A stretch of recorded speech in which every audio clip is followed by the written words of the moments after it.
आज चक्रेश्वर रोड जवळजवळ 250-300 वर्षापासूनचा जो रोड चालू आहे आणि त्या ठिकाणी खाली चक्रेश्वर मंदिराशेजारी मशानभूमी आहे. त्या ठिकाणी चाकण पंचक्रोशीतील सर्व माहिती जवळजवळ 12 वाड्या असतील आणि आजूबाजूचे थोडे गावं असतील तिथे मशानभूमी नाही. त्या मशानभूमीत तिथं अंत्यविधी होत असतो. तो 250-300 वर्षाचा रोड आज पुरातत्व खात्याने आम्हाला ग्रामस्थांना कोणाला न सूचना किंवा काही न देता बंद करण्यासाठी JCB वगैरे आणला.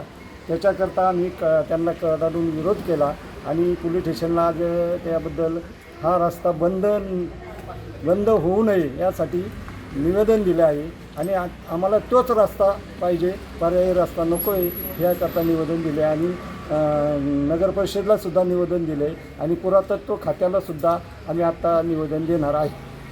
भविष्यात जर हा रोड बंद केला तर तुमचं पाऊल काय असेल पुढं? भविष्यात जर हा रोड बंद केला तर चाकण पंचक्रोशीतील 12 वाड्यावर पूर्ण ग्रामस्थ तिथं जन आंदोलन करील आणि तो रस्त्यावरच बसून राहू. आम्ही पूर्ण हायवे असेल किंवा काही असेल तो बंद करण्यात येईल. नमस्कार. आज पुरातत्व खात्यातर्फे चक्रेश्वरला जाणारा रस्ता अचानकपणे JCBने खोदण्यात आला. या रस्त्यावरून हजारो लोक जात आहेत.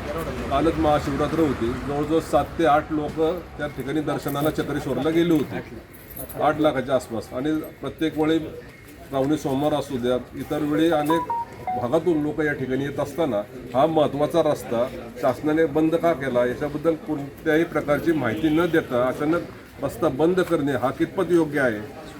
आणि पूर्वीचं कोणतेही पर्याय त्याला नसताना त्या ठिकाणी अजून बऱ्याच कामं शिल्लक आहेत, ती कामं पूर्ण करावीत.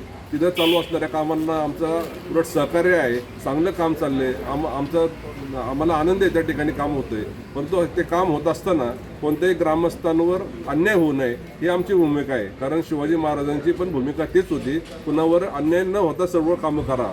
त्याच पद्धतीने हा पुरातन जवळजवळ 200 ते 300 वर्षापूर्वीचा रस्ता आहे आणि प्रत्येक ठिकाणी चाकणच्या प्रत्येक ग्रामस्थाला त्या रस्त्यावर त्या ठिकाणी प्रत्येक वेळी जावं लागते. त्यामुळं हा रस्ता कदापि आम्ही त्या ठिकाणी बंद होऊन देणार नाही.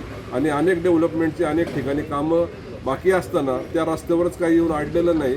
पहिली ती कामं पूर्ण करावीत. आणि रस्त्याच्या वेळी त्या ठिकाणी आत्ताच नगर परिषदेचे सर्व सदस्यांनी सांगितलं की आम्ही त्या ठिकाणी दोन्ही रस्त्याच्या बाजूने कंपाऊंड नगर परिषदेतर्फे करून देतो आणि त्याच्या खालून अंडरग्राऊंड रस्ता करून किल्ला ह्या बाजून त्या बाजूला जाण्यासाठी एक रस्ता तयार करू.